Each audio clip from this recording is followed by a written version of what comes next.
우리 지난주에는 떠날 준비라는 제목으로 로마서 15장 말씀을 봤습니다.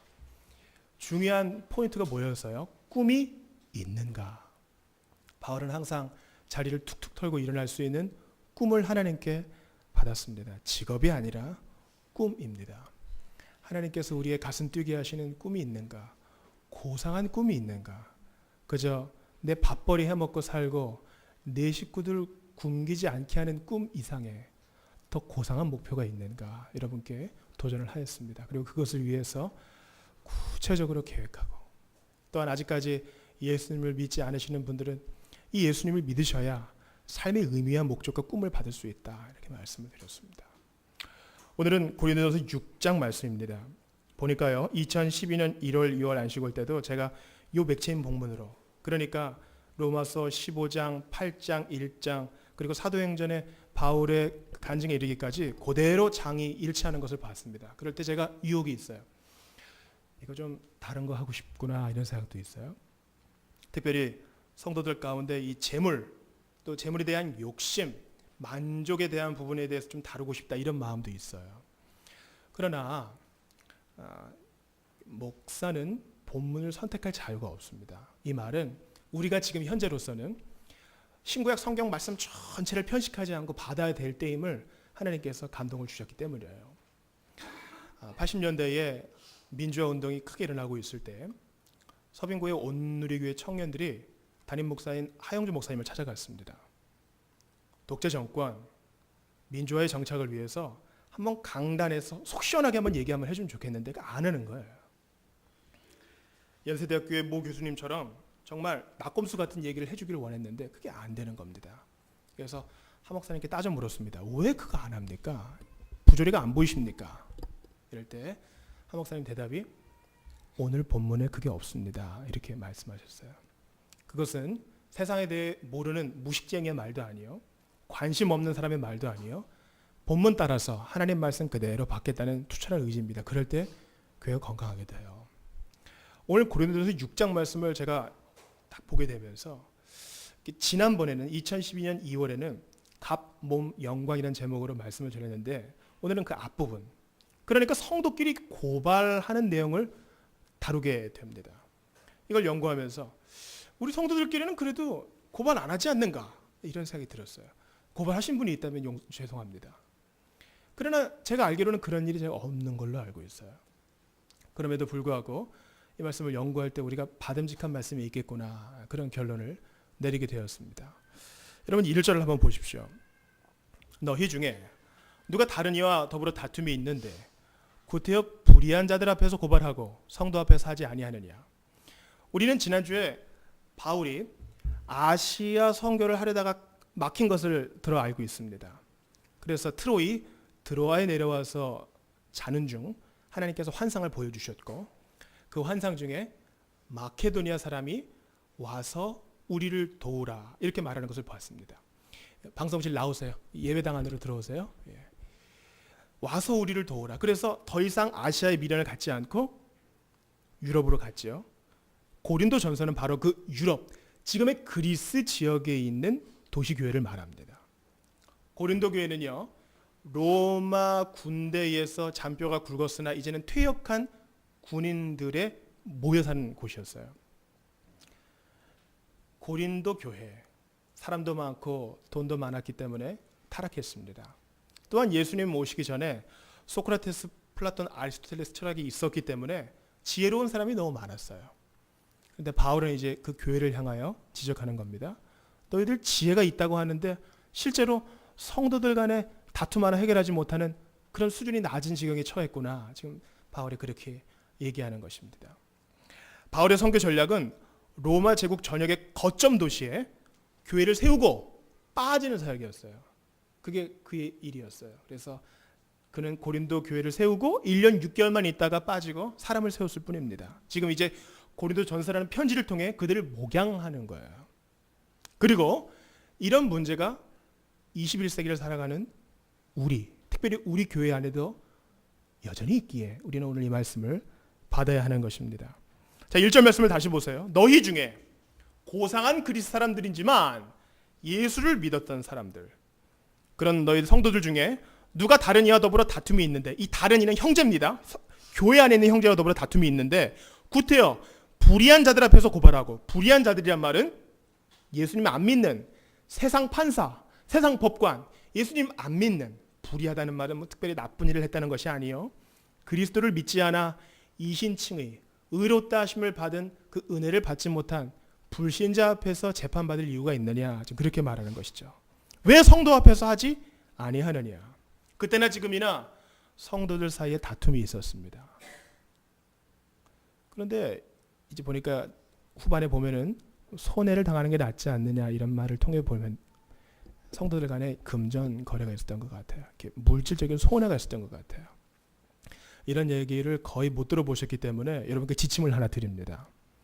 성도들 간에는요, 가급적, 아니 원칙적 돈 거래하지 않는 것이 좋습니다.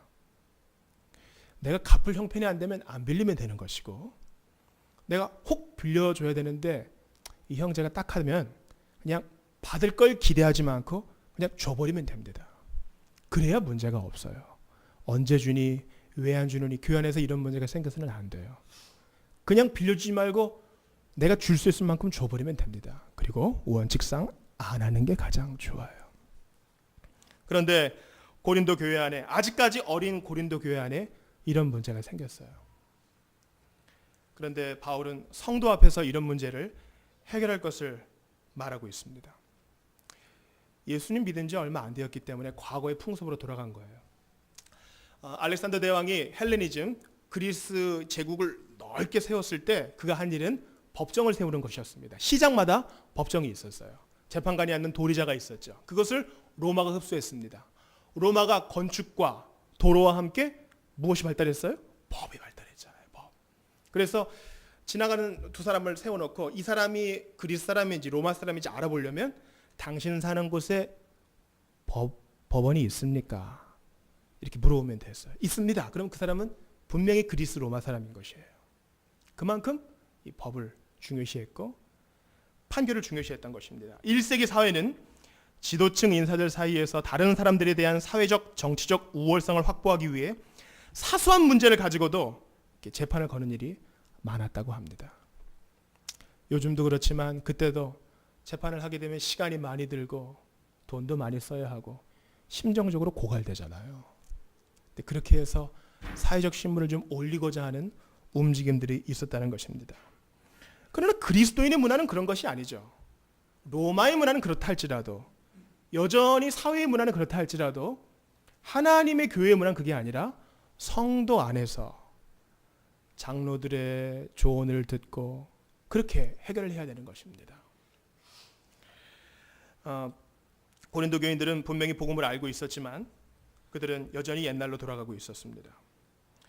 여러분 2절을 한번 같이 읽어보겠어요. 시작.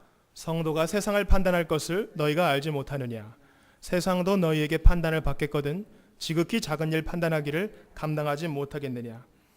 우리 예수님께서 다시 오실 때에 보좌에 함께 앉혀주겠다 이렇게 약속하셨어요. 마태복음 19장 28절에서 예수께서 가라사대 때 내가 진실로 너희에게 이르노니 세상이 새롭게 되어 인자가 자기 영광의 보좌에 앉을 때에 나를 좇는 너희도 12보좌에 앉아 이스라엘이 12지파를 심판하리라. 그렇습니다. 주님께서 이 땅에 다시 오실 때 성도들은 주와 함께 다스리리. 이게 노래에만 있는 것이 아니라 실제로 그렇게 된다는 거예요. 너희들이 그런 신분을 가지고 있는데 왜 그렇게 쫀쫀하게 구느냐 이런 것이죠. 중동 지역에 그 왕들의 의자는 좀 넓었다 그래요. 그러니까 혼자만 하는 의자가 아니라 넓은 의자였다 합니다. 그래서 왕에게 충성한 신하에게 주는 가장 큰 상 중에 하나가 바로 왕 옆에 앉게 해주는 거라는 거죠. 예수님께서 그 문화적인 그것을 이용하여서 우리에게 말씀하시는 거예요. 함께 앉아서 다스리는 권세를 주겠다. 너희들이 그런 왕 같은 제사장인데 왜 그렇게 째째하게 구느냐? 왜 그렇게 생각이 없느냐? 주님께서 바울을 통해 우리를 권면하십니다. 여러분 3절도 보세요. 우리가 천사를 판단할 것을 너희가 알지 못하느냐? 그러하거든 하물며 세상 일이랴. 우리가 천사도 판단하게 될 것입니다. 어떤 천사? 타락한 천사. 여러분 지옥은 원래 사단과 즉 루시퍼와 그를 따르는 졸개들을 위한 곳이었어요. 이제 그들이 지금 하나님의 허용 안에서만 지금 움직이고 있죠. 근데 마지막 날에는 우리가 주님과 함께 그들을 심판할 것입니다. 계시록 20장 6절에 이 첫째 부활에 참여하는 자들은 복이 있고 거룩하도다. 둘째 사망이 그들을 다스리는 권세가 없고 도리어 그들이 하나님과 그리스도의 제사장이 되어 천년 동안 그리스도와 더불어 왕노릇하리라. 성도들이 사망을 다스리고 그들을 심판할 것이라고 말씀하고 있어요. 너희들이 그런 존재인데 왜 그렇게 째째하게 구느냐. 그들은 과거로 돌아갑니다. 사실 과거로 돌아가는 일들은 중국의 전족을 통해서 보면 알 수 있습니다. 여러분 그 전족이라고 아시죠? 중국에서 미인이 바로 발이 작은 여인이라고 하지요. 전족은 말 그대로 사람의 발을 하이힐을 신는 것처럼 뾰족구두 신는 것처럼 만드는 것입니다. 그러니까 엄지만 남겨놓고 나머지 발가락들을 발바닥으로 이렇게 비틀어 가지고 아주 힘들게 만드는 것이죠. 그 상태에서 발을 챙챙 묶고 무거운 짐을 들게 하거나 맷돌을 돌리게 해서 그게 굳어지게 합니다. 그럼 부러진 상태에서 굳어지기 때문에 아주 흉하지만 신발을 신겼을 때는 아주 예쁘게 되는 것이죠. 그래서 발바닥 뼈가 발등으로 이렇게 굽어서 발이 작아지게 되는 것입니다. 그러니까 전족은 냄새도 많이 나고 그것을 한 여인은 평생 동안 지팡이를 짚고 다녀야 되는 불구가 되는 것입니다. 그래도 문화적으로는 그것이 예쁘다 했기 때문에 서구 선교사들이 들어가서 이것은 인권유린이다 하여서 전족을 없애게 이제 법률적으로 공언을 했어요. 그런데도 복음을 받아들이는 사람도 전족을 못하게 됐으니 나는 결혼 못하겠구나. 그래서 자살하는 사람들이 많았다는 거예요. 과거로 돌아가는 것이죠. 고린도 교인들도 마찬가지입니다. 너희가 알지 못하느냐, 듣지 못하느냐. 고린도서 6장에 얼마나 많이 나와요? 그래도 그들은 자꾸 과거로 돌아가려고 하는 것입니다. 무엇으로 돌아가요? 시비가 생길 때마다 세상 권력에 의지하는 것이에요. 여러분 따지고 보면 교회법과 세상법이 따지면 누가 이기겠어요? 세상법이 이기게 되어 있어요. 신천지가 교회를 유린하고 교회를 차지하는 것이 바로 이런 원리입니다. 신천지의 입장에서는 누가 교회를 세웠고 누가 교회를 위해 가장 많이 희생했느냐 이거 중요하지 않아요. 그들의 방법을 한번 간략하게 보죠. 어떤 신천지 멤버가 우리 가운데 들어옵니다. 새벽에도 나오고 성경 공부도 열심히 참석하고 주중에도 교회에 나와서 목사님 허드렛 일을 도와줍니다. 그럼 벌써 심정적으로 그 사람이 어떤 사람인지 몰라도 그냥 신뢰가 가요. 여러분 원래 교인이 이사 등의 이유로 지역을 옮기게 되면요. 이명증서를 갖고 오게 돼 있어요. 이명증서. 저는 이런 배경에서 신앙생활을 했습니다. 목사님의 추천서를 받게 돼 있죠. 바울도 그런 편지를 써줬습니다. 요즘은 그런 이명증서가 없기 때문에 목사가 일부러 전 교회에 전화를 해야 되는 상황이 되었습니다. 여하튼 그 사람을 검증해 보지도 않고 열심을 부린다는 이유로 직분을 줘버리고 그냥 믿어버리고 재정도 맡기고 이렇게 되는 겁니다. 그러면 그 사람이 이제 영향력을 발휘하게 되겠죠. 그러면서 사람들의 마음을 움직입니다. 보니까 우리 저 전도사님은 별로 은혜가 없는 것 같아. 내가 아는 신령한 여전사님이 있는데 그분 성경 잘 쪼개. 그래가지고 이미 있는 분을 내버려놓고 자기 편을 또 데려옵니다. 같은 신천지 사람이에요. 그렇게 해서 영향을 더 키운 다음에는 요즘 목사님 설교가 별로 은혜가 안 되는 것 같아. 요즘 기도 많이 안 하시는 것 같아. 이래서 비전이 있겠어? 이래서 원래 계셨던 분을 몰아내고 자기 사람들로 꽉 채우는 거예요. 여기에 항거하게 되면은 세상법으로 나오기 때문에 이길 수가 없어요. 왜냐하면 세상법에 따지면 회중이 더 많은 쪽이 교회 주인이에요. 머릿수가 더 많은 쪽이 교회 주인이 된다고요. 그렇게 해서 교회의 재산권을 침탈하는 것입니다. 무서운 얘기예요. 그런 누추한 일이 2000년 전에도 있었고 지금도 있는 것입니다. 2000년 전에는 성도끼리 싸운 것이고 지금은 더 큰 조직으로 교묘하게 교회를 잠식해 나가는 것입니다. 여러분 4절 보셔요. 그런즉 너희가 세상 사건이 있을 때에 교회에서 경히 여김을 받는 자들을 세우느냐. 여기서 교회에서 경히 여김을 받는 자들은 1절에 나온 불의한 자들과 같습니다. 아무리 세상에서 인정받는 재판관이라 해도 그가 예수를 모른다면 교회에서는 경히 여김을 받는 자들이라는 거예요. 그래서 제가 독서 모임 때 말씀을 드릴 텐데 우리 책이 첫 번째 책이 김하중 대사의 하나님의 대사예요. 이것은 취할 것도 있고 버릴 것도 있는 책이에요. 왜냐하면 이분은 거의 노년이 돼서 예수를 믿었기 때문에 그의 신앙의 이야기는 아직 그리스도 안에서 어린아이인 경우가 많습니다. 마치 이어령 전 장관이 지성에서 영성어를 썼다고 해서 그가 교회의 교사가 되는 것은 아니에요. 아직까지는 신앙의 초보를 달리고 있는 그리스도 안의 어린아이인 거예요. 그래서 하나님의 대사에 있는 모든 것은 참 살아계신 하나님을 만나는 도전이 될 수 있어요. 아주 좋은 책이에요. 그러나 거기에 나와 있는 모든 에피소드들을 우리가 일반적인 법칙으로 받을 수는 없어요. 그것은 이제 책을 읽어 나가면서 마찬가지로 경험하게 될 것입니다. 교회에서 경이 여김을 받는다. 그러니까 교회는 영적인 원리로 인도되어야 한다는 것입니다. 여러분 우리 5절 말씀만 같이 읽습니다. 시작. 내가 너희를 부끄럽게 하려 하여 이 말을 하노니 너희 가운데 그 너를 말하는 지혜 있는 자가 이같이 하나도 없느냐.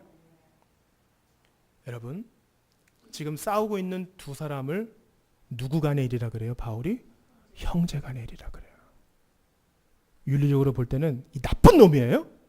그런데 바울은 그래도 그는 너희 형제다 이렇게 말해요. 여러분 6절도 보세요. 형제가 형제와 더불어 고발할 뿐더러. 지금 고발은 하고 있지만 여전히 형제다 그 이야기예요. 여러분 누가 형제예요? 따라해 보세요. 신앙 고백. 신앙 고백이 같으면 형제인 거예요. 우리 교회 예배에 있어서 크게 문제점이 있어요. 뭐가 없어요? 신앙 고백이 없어요. 저 사람이 이단이고 사입이다. 이것은 어떻게 판결 내릴 수 있어요? 그 사람의 도덕적 행실이 아니라 무엇을 믿고 무엇을 믿지 않는가, 이게 중요한 거예요.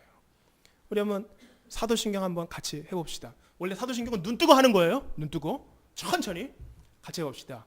전능하사 천지를 만드신 하나님 아버지를 내가 믿사오며, 천천히 그 외아들 우리 주 예수 그리스도를 믿사오니 이는 성령으로 잉태하사 동정녀 마리아에게 나시고 본디오 빌라도에게 고난을 받으사 십자가에 못 박혀 죽으시고 장사한 지 사흘 만에 죽은 자 가운데서 다시 살아나시며 하늘에 오르사 전능하신 하나님 우편에 앉아 계시다가 저리로서 산자와 죽은 자를 심판하러 오시리라. 성령을 믿사오며 거룩한 공예와 여기서 잠깐 멈추셔야 돼요. 거룩한 공예와 하고 멈추셔야 돼요. 거룩한 공예와 그 다음 성도가 서로 교통하는 것. 왜냐하면 거룩한 공예와 성도가 서로 교통하는 게 아니거든요. 나는 믿습니다. 거룩한 공예, 하나의 보편적인 교회를 믿습니다. 그리고 나는 믿습니다. 성도 간에 서로 교제하는 것을 믿습니다. 이것이에요. 이 신앙 고백만 확실하면 그는 형제예요. 지금 조금 부족해도 그는 형제라는 거예요.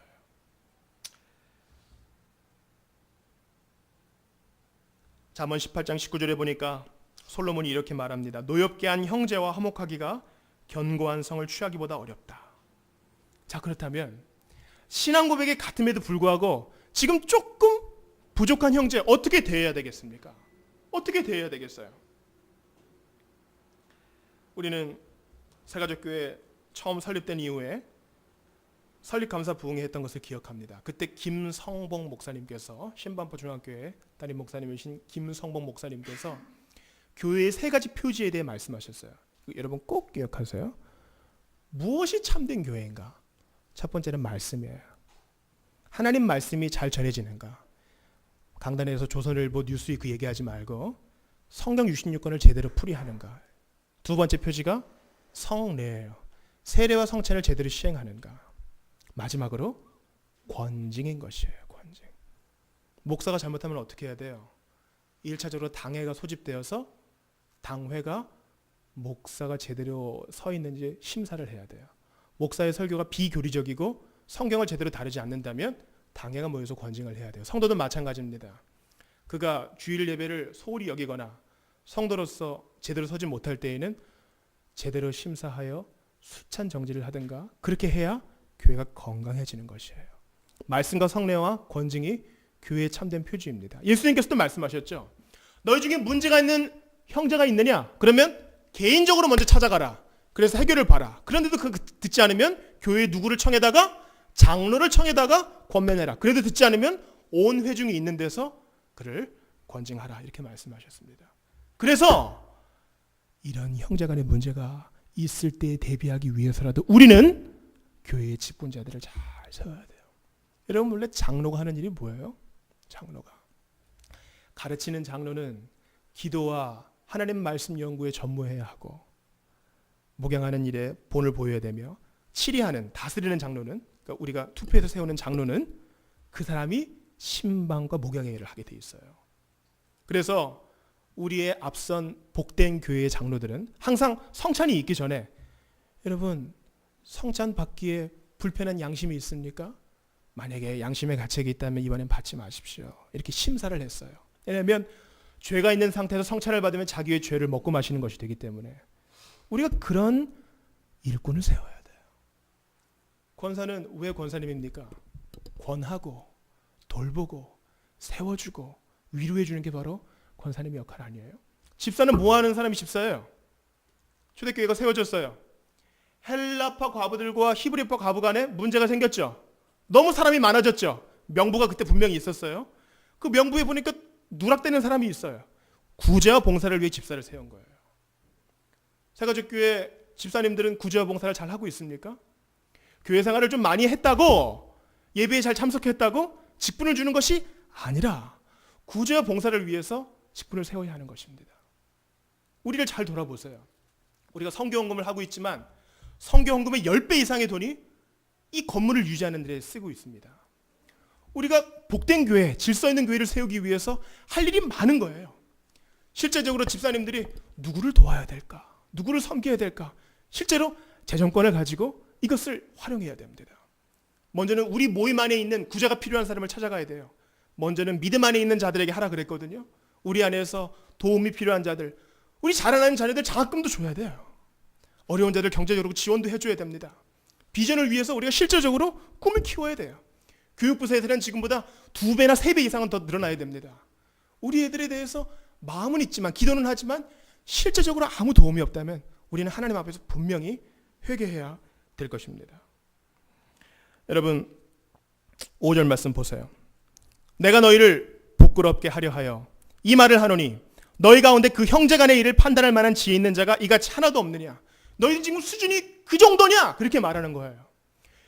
교회에 3가지 축이 있다 그랬죠. 제대로 된 교회를 세우기 위해서는 공동 예배가 살아야 되고 소그룹이 모여야 되며 훈련이 있어야 되는데, 이 훈련을 위해서 우리가 독서 모임을 하게 됐어요. 사랑하는 여러분, 독서 모임 할 때 책 안 읽어도 괜찮아요. 오세요. 박배우 집사님 괜찮죠? 예. 물론 약속을 했기 때문에 읽어야 되죠. 그러나 우리의 한 주일의 삶이 늘 그걸 보장해 줄 수는 없잖아요. 어떨 때는 아플 때도 있고 너무 정신이 없을 때도 있고 어떨 때는 솔직히 안 읽고 싶을 때도 있잖아요. 그래도 책을 매개로 모이는 거니까 다른 형제가 얘기하는 걸 듣고도 도전이 되고 뭔가 배워가면 그걸로 된 거예요. 독서 모임이 지나치게 지성적으로만 되어서는 안 되겠어요. 그러나 훈련의 방편으로서는 이게 필요한 거예요. 형제가 무슨 일이 있었겠지 봐줘야 돼요. 무슨 일이 있어서 못 읽어왔겠지, 무슨 일이 있어서 예배를 소홀했겠지 좀 봐줘야 돼요. 제가 아주 부족하고 헌금 생활도 잘 못하고 예배 생활도 잘 못해도 저희 예전 목사님께서는 지영 선생, 지원 선생 이러면서 저를 세워주셨어요. 새가족교회 담임 목사님은 김지영 전도사가 실수할 기회를 많이 줬습니다. 실수할 수 있는 기회를 통해 많이 배우게 해주셨어요. 그러니 우리도 형제를 그렇게 대해야 할 것입니다. 여러분 장발장 아시죠? 원제는 레미제라블이잖아요. 2000페이지가 넘는 소설이에요. 그것을 읽으면 사람이 어떤 존재인가 이걸 알 수 있어요. 장발장이 어떻게 해서 19년형을 받았어요? 뭘 훔쳤죠? 빵. 근데 빵 하나에 19년은 좀 너무하잖아요. 그죠? 근데 이제 빵을 훔칠 때 그때 이제 총이 있었어요. 그래서 이제 오해를 받은 것이고 또 탈옥을 시도하다가 걸렸어요. 그래서 형이 불어나게 됐어요. 그가 세상을 향한 증오를 가지고 드디어 출소합니다. 이놈의 세상, 너도 죽고 나도 죽어보자. 그런데 그만 그를 재워주고 선을 베풀어준 미리엘 신부의 것을 훔쳤죠.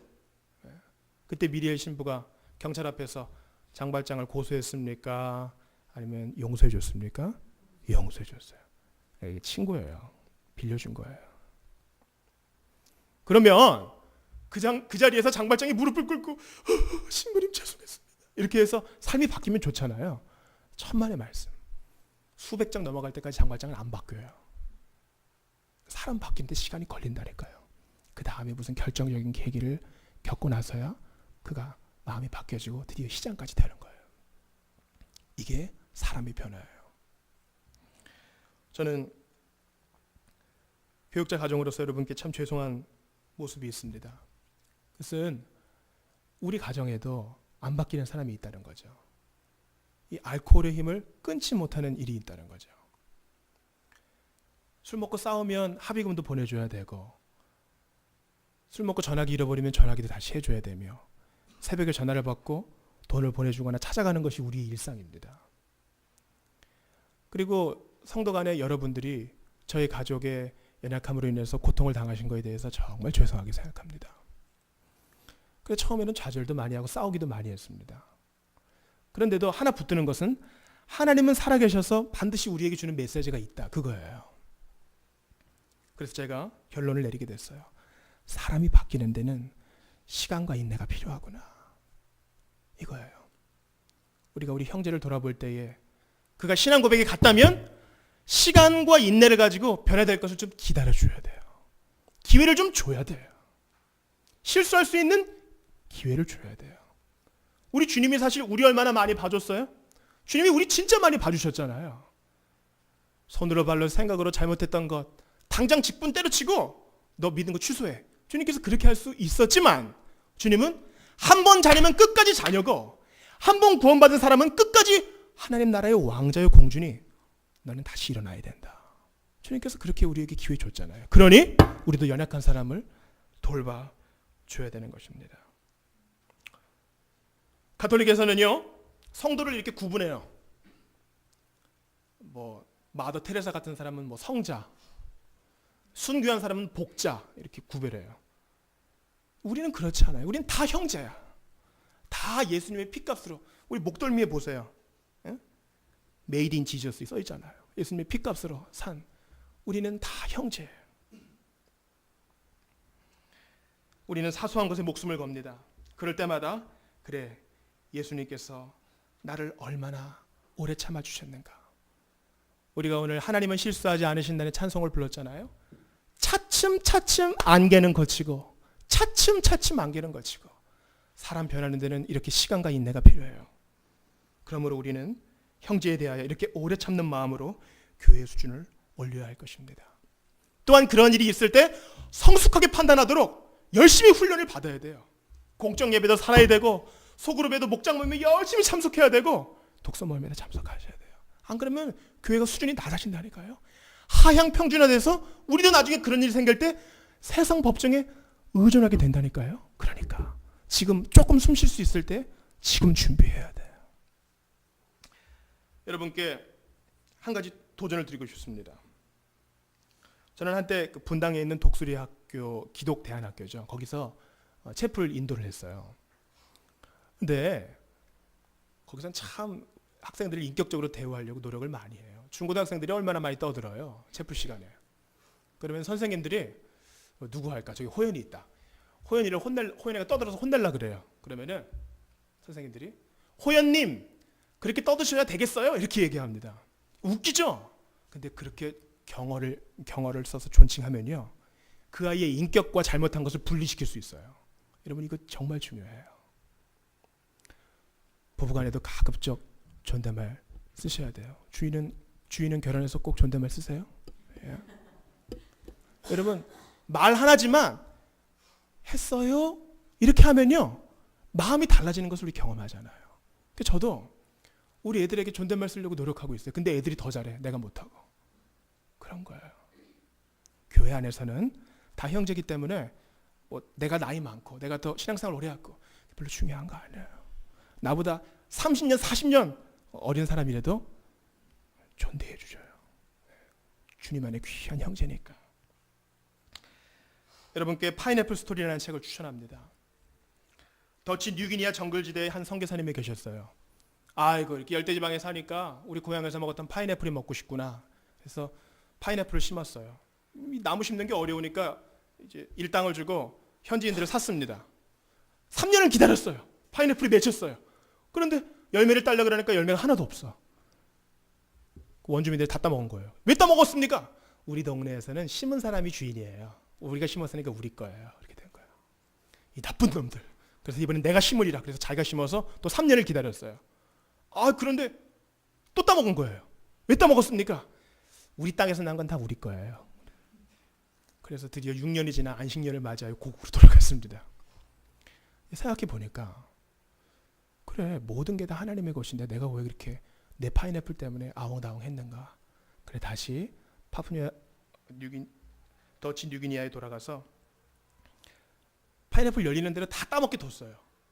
그러니까 원주민들이 궁금해서 왜 뭐라 안 그러세요? 이렇게 물어봤어요. 그래서 제가 심었지만 다 하나님께 드린 겁니다. 다 하나님 것이니까 뭐 여러분들이 따먹든 말든 괜찮습니다. 그러니까 원주민들이 살짝 긴장하기 시작한 거예요. 그러면 우리가 따먹은 게 하나님 거란 말이야? 그래가지고 자기가 무슨 잘못된 일이 겪으면은 내가 그렇게 하나님 걸 도둑질해서 그랬구나. 그래서 선교사님과 파인애플을 나누어 먹기 시작했대요. 별거 아닌 거잖아요, 먹는 거.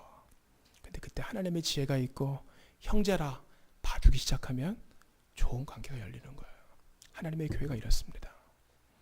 주님께서 우리를 얼마나 선대하셨는지, 하나님께서 우리를 얼마나 많이 참아주셨는지, 하나님께서 우리에게 얼마나 많은 기회를 주셨는지 생각하면 형제를 참아주는 것은 아무것도 아니에요. 사랑하는 여러분, 차츰차츰 안개는 거칠 것입니다. 그러므로 주님을 향하여 복스러운 소망을 가지고 스스로에게 책임을 느끼면서 형제를 기다려주고 함께 아름다운 교회를 세워가는 우리 모두가 다 될 수 있기를 주님의 이름으로 부탁드립니다. 우리 한번 같이 기도합시다. 교회의 수준이 높아져야 되겠어요. 그래야 폭풍을 칠 때 그것을 이겨나갈 수 있다니까요. 소그룹으로도 모이고 공동 예배에 힘을 쓰고 훈련에 힘을 써야 돼요. 안 그러면 교회 무너집니다. 이게 별로 마음에 안 와닿는 분 있을까요? 우린 다 교회에 대한 트라우마가 있어요. 그렇지 않아요? 우린 다 교회에 대한 상처가 있다고. 왜 그래요? 이 세 가지를 잘 지켜야 되기 때문이에요. 하나님, 우리가 훈련에 더욱 힘쓰게 하시고 연약한 형제는 오래 참아줄 수 있도록 도와주시고, 무엇보다 예수님께서 우리의 맏형으로서 연약한 형제인 우리를 오래 참아주셨으니 우리도 그렇게 형제를 품 안을 수 있도록 도와주옵소서. 함께 간구하며 기도합니다.